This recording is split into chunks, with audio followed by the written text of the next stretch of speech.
Hello students, welcome you all to Extra Marks NEET channel. Myself Megha Kulshrestha And I am Srishti.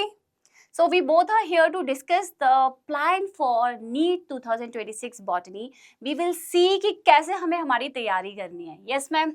Basically students हमारे पास 9 months ही left हैं for Yes, NEET exactly. 2026 exam. So किस strategy से basically हम botany के marks को high score कर सकते हैं. Right. So ये रोड मैप होगा आज के हमारे डिस्कशन का. तो वी विल सी कि क्या हमें शुरुआत करनी है, कौन सा हमारा फर्स्ट स्टेप होना चाहिए जिससे हम बॉटनी में अच्छे मार्क्स अचीव कर सके. So here the very important thing is botany की इम्पोर्टेंस क्या है नीट में, राइट? तो सृष्टि मैम बताएंगी. जैसा कि हमने देखा है after 10 year analysis basically 720 marks of NEET we are having 200 to 220 marks from the botany portion. Botany से 50 से 55 क्वेश्चन हमारे आते हैं बॉटनी से. राइट. सो बॉटनी का आप देख सकते हो, अगर एंटायर बायोलॉजी में भी आप देखेंगे तो जूलॉजी के कम क्वेश्चंस रहेंगे एज कंपेयर टू बॉटनी. 50 से ऊपर ही क्वेश्चंस हमेशा हमने देखे हैं. सो हाई वेटेज हमारा बॉटनी का ही रहता है. 30% मार्क्स आपको यहीं से मिलने वाले हैं. तो of course botany is very very important for you. So let us discuss कि क्या हमारा रोड मैप होना चाहिए इस 9 मंथ में, हमें कैसे हमारी बेस्ट तैयारी हमें करनी है. Yes. है ना मैम? चलिए. सो ऑफ कोर्स सबसे पहले बहुत ही इंपॉर्टेंट है, हमें हमारा सिलेबस पता होना चाहिए. आपको जाना है एनटीए की साइट पर और जो अपडेटेड सिलेबस है for NEET you have to download that. Yes. So download करने के बाद आपको उस सिलेबस को अपने जहाँ पे भी आप पढ़ाई करते हैं उस टेबल पे आप पेस्ट कर लीजिए एंड कीप अ नोट कि कौन कौन से जो न्यूली एडेड आपके टॉपिक्स हैं. आप जानते होंगे मॉर्फोलॉजी चैप्टर में कुछ फैमिलीज हैं जो नई ऐड हुई हैं, है ना मैम? Yes. जैसे मालवेसी, एस्टरेसी, या एस्ट्रेसी ऑल्सो. तो आपको क्या नया ऐड हुआ है उसका बहुत ज्यादा ध्यान रखना है और उससे भी ज्यादा आपको ध्यान रखना है कि क्या डिलीट हुआ है. So students you also know that in the 12th class हमारे reproduction in organisms remove हो चुका है and as even well strategies वो also भी हमारा entirely डिलीट हो चुका है. तो डिलीटेड पार्ट को भी आपको ध्यान रखना है क्योंकि फालतू का हमें टाइम वेस्ट नहीं करना है. सो एडेड क्या है, डिलीटेड क्या है, उसके बाद चेंजेस हुए हैं ना मैम एनसीईआरटी में. बहुत सारे चेंजेस भी राइट. जैसे कि आपका cell the unit of life chapter में जो श्वान साइंटिस्ट हैं वो पहले ब्रिटिश लिखा हुआ था उनका origin, but German he is in origin. या जर्मन है. तो ये याद रखना होगा आपको क्या चेंजेस हुए हैं. और प्लीज आप अपने सिलेबस को प्लीज प्रिंट आउट आप निकालिए, उसको अपनी डेस्क पे पेस्ट कर लीजिए. जो जो आपका तैयार होता जा रहा है उसको टिक लगाते जाइए जिससे आपको ये याद रहे कि हमें ऑफकोर्स ये हमारा लेफ्ट ओवर है, ये हमें तैयार करना है. और रेफर करेंगे हम सिलेबस को जब भी एक चैप्टर हम स्टार्ट कर रहे हैं व्हाट वी हैव डन और कौन से टॉपिक्स रिमेनिंग है. So it is quite important. Yes. तो इसके बाद हमें ये भी नोट डाउन करना होगा कि हमारा हाई वेटेज टॉपिक्स कौन कौन से हैं, कौन कौन से टॉपिक पे हमें ज्यादा ध्यान देना होगा. So you know that NCERT में मैम कुछ चैप्टर्स हैं जैसे morpho, anatomy, plant physiology unit and even ecology. यहाँ पे बहुत सारी चीजें हमें याद करनी है ना. इकोलॉजी में आपको बायोडाइवर्सिटी में बहुत सारे फैक्ट्स दिए हुए हैं जो आपको याद करने होते हैं. तो यहाँ पे ना केवल रोट मेथड फॉलो होता है. तो और क्या हमारे तरीके हैं? बेसिकली हमारे पास क्वेश्चंस आते हैं इन यूनिट्स इन चैप्टर्स से from the examples, from the diagrams based on the NCERT as well as statement based direct questions हैं. जैसे कि आपने मॉर्फो से एक डायग्राम बेस्ड क्वेश्चन आया था 2024 में, है ना, कि हाइपोकाइनस, पेरिकाइनस, एपिकाइनस आइडेंटिफाई करिए. वो बहुत सारे बच्चों ने गलत कर दिया था. बिल्कुल डायरेक्टली एनसीईआरटी की इमेज ही उठ के आ गई थी. तो दीज आर क्वाइट इम्पोर्टेंट और एनसीईआरटी आपको रेफर करनी है इन दीज टॉपिक्स के लिए. बिल्कुल एनसीईआरटी तो बहुत ही मस्ट है ऑफ कोर्स. अब आप देख सकते हैं कि यहाँ पे 2025 की एनालिसिस की हुई है हम लोगों ने. सो स्टूडेंट्स फॉर बॉटनी अब देखो नीट यूजी 2025 में कौन सा पोर्शन ज्यादा वेटेज का था. So basically from the 12th class we were having principles, molecular. आप देख सकते हो यहाँ पर 14%, 10%. Yes yes. As well as sexual reproduction 6%. So ये क्वाइट हाई वेटेज के टॉपिक्स हैं और जब भी हम प्रिपरेशन कर रहे हैं during the 2-year period, during the 1-year period we will be focusing on these topics. तो ये हमने स्टार्टिंग से ही एनालाइज किया है कि ये जो चैप्टर्स है ना ये आपके हमेशा से हाई वेटेज ही रहे हैं. आपको इन चैप्टर्स को तो अच्छे से करके जाना ही जाना है.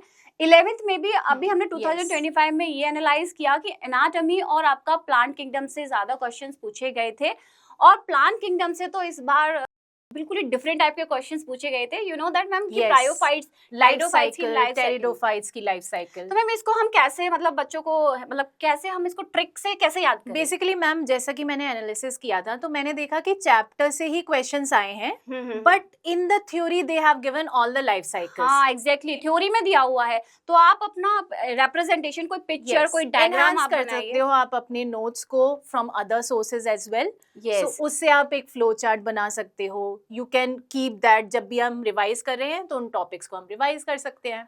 बिल्कुल। तो आप डायग्राम जहाँ जहाँ जरूरी है, देखो एनसीईआरटी में बहुत कुछ थ्योरी लिखी हुई है, तो आप yes. डायग्राम जहाँ से आप इजीली याद कर सकते हो, आप उसका डायग्राम बनाइए और उसको उसके थ्रू याद करिए। सो यहाँ पे ये क्वेश्चन बच्चों का इसीलिए गलत हुआ था क्योंकि बच्चों ने एनसीईआरटी तो पढ़ ली थी, पर उनको ये नहीं पता कि अच्छा प्रोथैलेस के बाद नेक्स्ट स्टेज क्या है। तो वो तभी याद होगी जब हम एक रिप्रेजेंटेशन ड्रॉ करके रखेंगे अपने माइंड में। यस। नाउ सब कुछ तैयार हो गया हमारा, है ना? सिलेबस तो देख लिया, क्या देख लिया, इम्पोर्टेंट है, exactly. कैसे करना है। अब हमें फोकस करना है कि कोई भी हम चैप्टर पिक करते हैं, हाँ, तो how we are going to study that. Yes, तो कैसे हमें जाना है, राइट? तो सबसे पहली हमारी इम्पोर्टेंट थिंग कि हमें क्लासरूम में पार्टिसिपेट करना है। We will never miss a lecture, right? Right, participation students means actively participating. ऐसा नहीं कि मैंने क्लास ऑन कर लिया, क्लास में मैं प्रेजेंट हूँ, but I am not asking questions, I am not clearing the concepts, actively participate. Exactly. या आप स्कूल में पढ़ रहे हैं या फिर आप अपने कोई साइड में कोचिंग में आप जाते हैं, इंस्टीट्यूट तो कोई भी आपको अपने लेक्चर को मिस नहीं करना है, और बहुत इंपॉर्टेंट मैम पढ़ के जाना चाहिए, हाँ, है ना बच्चों को? yes. जिससे आपको ये पता रहे कि एक्चुअली इसमें पढ़ना क्या है, टॉपिक क्या है इस चैप्टर में हमारे। So always go prepared for a lecture. One thing is also important, ma'am. Yes ma'am. Basically 11th 12th these chapters they are quite related. अब हम एक एग्जांपल लेते हैं, जैसे कि मॉर्फोलॉजी है, बिल्कुल, सेक्सुअल ठीक है, it is quite related with the sexual reproduction. अब आप yeah. 12th क्लास में हो, सेक्सुअल रिप्रोडक्शन की क्लास स्टार्ट होने वाली है, so you have to refer to the morphology first, so that terminology भी क्लियर रहेगी वहां पर और कंसेप्ट्स भी you can easily understand. Exactly. जैसे हमारा principle of inheritance and that is variation also. भी है, उसके लिए आपको cell cycle and cell division clear होना चाहिए। आपको ये नहीं पता मियोसिस कैसे हो रही है, कैसे क्रोमैटिड सेपरेट हो रहे हैं, क्रोमोसोम्स कैसे तो मूव कर रहे प्रिंसिपल हैं, चैप्टर नहीं लगता ना, समझ में आएगा। बिल्कुल बिल्कुल। तो ये हमें जो जो चैप्टर्स हमारे रिलेटेड हैं उनको साथ में आप पैरेलली पढ़ते रहिए। उसके बाद हमारे यहाँ पे 4 एरियाज है जिन पे हमें फोकस करना है ना, कि चैप्टर में कैसे जाना है। एक चैप्टर को अच्छे से हमें तैयार करना है, तो सबसे पहले आपको एनसीईआरटी तो थोरोली रीड करनी होगी। आपने सभी से ये सुन लिया होगा कि एनसीईआरटी तो मस्ट है, और of course that is must also, है ना मैम? हम बायोलॉजी में कह सकते हैं, बॉटनी में NCERT is the Bible, it is very yeah exactly, that is the Bible. So उसे तो आपको अपने पास रख के सोना है अच्छे से, जब भी आप उठो, टाइम हो, आप उसे पढ़ते रहिए। ये नहीं कह सकती मैं कि 1 या 2 बार ही काफी है, of course 10 times, 15 times, multiple times, जब तक आपको ये याद नहीं हो जाए कि ये डायग्राम हमारा इस पेज पर है, तब तक आप उसे रीड करते रहिए।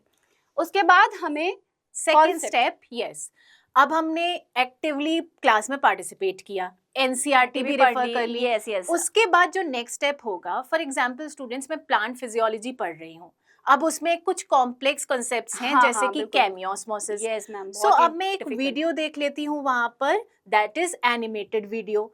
अब वो सारे कंसेप्ट्स मेरे क्वाइट क्लियर हो जाएंगे by seeing that video, how hydrogen ions are moving from where to where, so that step is also important. So visual method we are following here. बहुत जगह हमारे विजुअल मेथड फॉलो होते हैं, हमें clear नहीं हो, जैसे ट्रांसलेशन है, बच्चों को समझ नहीं आता केवल प्रोसीजर से, एक चॉक एंड टॉक से हम उसे अच्छे से नहीं समझा सकते। So we have to refer an animation for that. हमारे एक्स्ट्रा मार्क्स के पोर्टल पे we have numerous animations, you can refer to that. आपका कॉन्सेप्ट 100% क्लियर होगा उससे। तो हमने सेकंड स्टेप भी फॉलो कर लिया। द थर्ड स्टेप हमारा आता है ma'am, make short notes, whatever you have studied, whatever you have understood, you have to summarize it with the help of short notes. Yeah, so short notes आप बना के रखिए अपने। अभी हम बताएंगे कैसे आपको बनाने हैं अच्छे नोट्स, डिटेल्ड हम यहाँ पर एक्सप्लेन एनालिसिस करेंगे। फिर आपको सॉल्व करनी है NCERT based MCQs, a lot of questions, NCERT based होने चाहिए, है ना मैम? फालतू का हमें नहीं पढ़ना है। For biology we are having importance of NCERT based questions mainly. Right. So NCERT based ही एमसीक्यू करिए, अच्छे स्टडी मटेरियल को आप रेफर करिए। You can refer study module of extra marks also, that is also very good.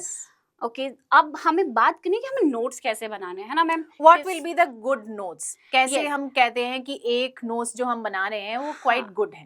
So Let's एक see here. Topper जो बच्चा है जो वो कैसे नोट्स बनाता होगा, क्या लगता है मैम? सो सबसे पहले It will not be in the form of paragraph. Paragraphs Exactly, नहीं लिखने exactly. हैं हमें सारे हाँ, while making the तो notes. पैराग्राफ तो हमारे एनसीईआरटी में ही है, Yes, क्या मतलब books है में भी हमें? हैं. हाँ, तो हमें एक पैराग्राफ एक चैप्टर पढ़ने के बाद हमें ये पता चल जाता है कि हमें ये याद नहीं रहता है ना मैम? Yes. तो जो चीज हमें याद नहीं रहती हमें वो बुलेट पॉइंट में हमें वो लिखनी होगी, that we have to note down. और कोई भी निमोनिक आपको याद करना है, कोई एग्जांपल्स याद करने हैं, तो any mnemonic if you have वो भी आप Whatever note you कर prefer सकते हैं। and whatever you understand. Yes, then underline important lines को highlight करिए।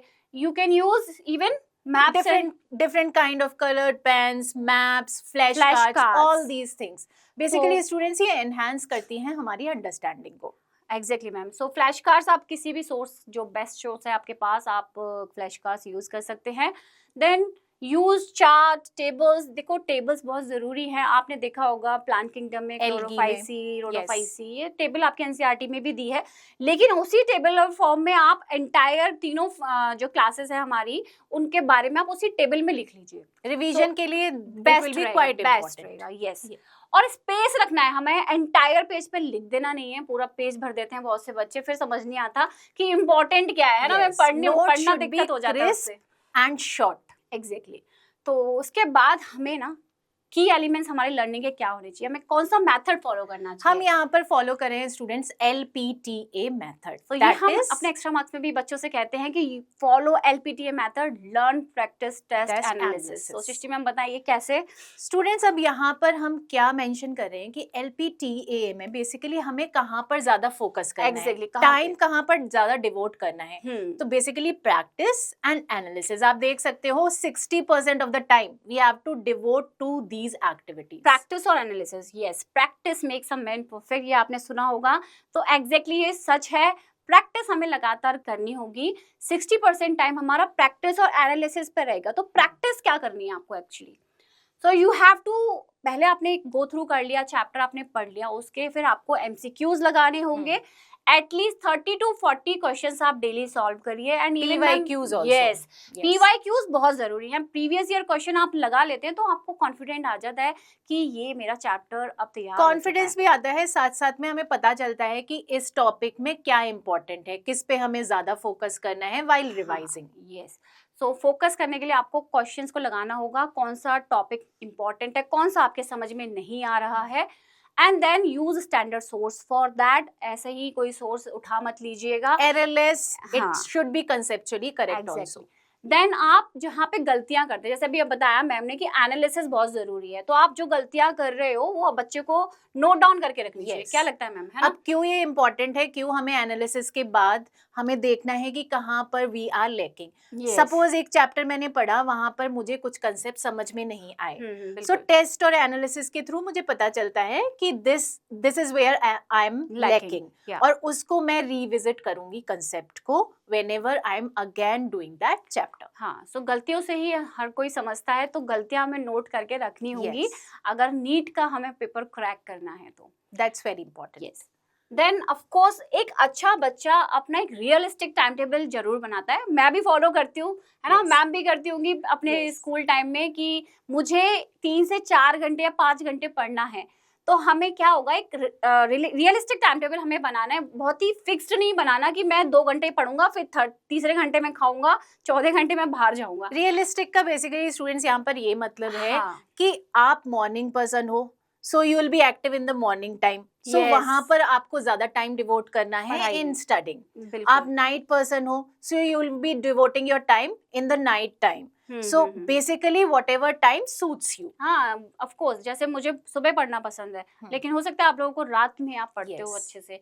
एंड उसके बाद बहुत इंपॉर्टेंट है कि split time between reading, revision and practice, जो LPTA मेथड हमने देखा था, डिस्कस किया था, तो आप इस टाइम का गैप रखेंगे।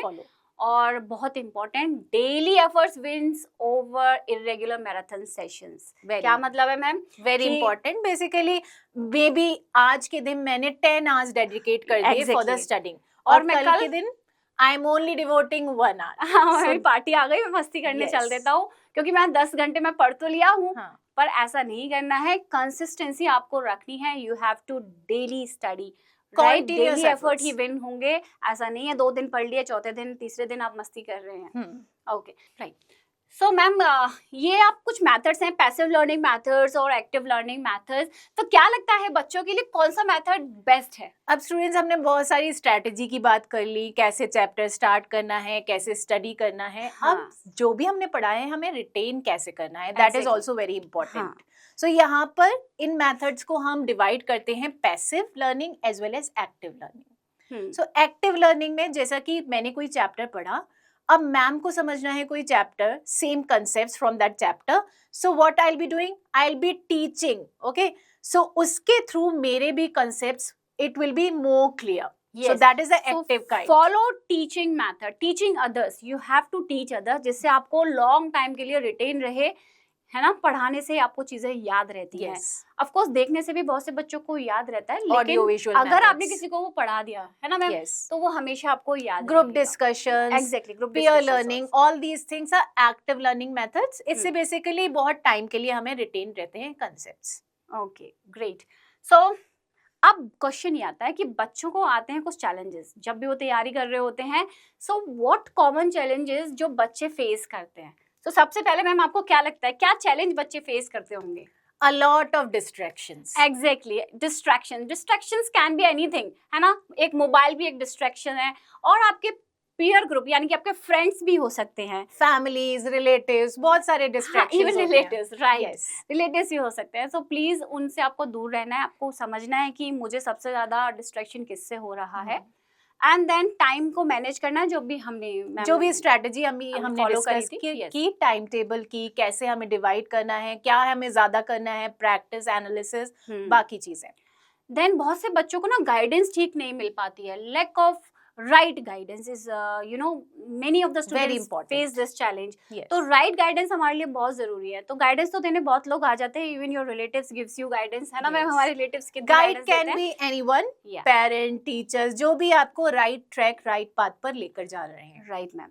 अब उसके बाद बहुत से बच्चों को ना नेगेटिविटी आती है, सेल्फ टॉक, मतलब खुद से वो ना ये सोचने लग जाते हैं कि सपोज अगर हमारा नीट क्लियर नहीं हो पाया तो क्या होगा, मैं अब क्या करूंगा उसके बाद, है ना? मेरे लॉट ऑफ कंफ्यूजन, होगा नहीं होगा, नहीं हुआ तो क्या होगा, पेरेंट्स को क्या दिक्कत हो जाएगी। तो वो नेगेटिविटी हमें नहीं आने देनी है, हमें अपने ट्रैक पर ही रहना है, focus on the track, result of course definitely आप अचीव कर पाएंगे। इसके बारे में हमें नहीं सोचना है, we have to follow the strategy, we have to keep calm and compose, और इसको हमें अवॉइड करना है, result will be good. Yes, exactly.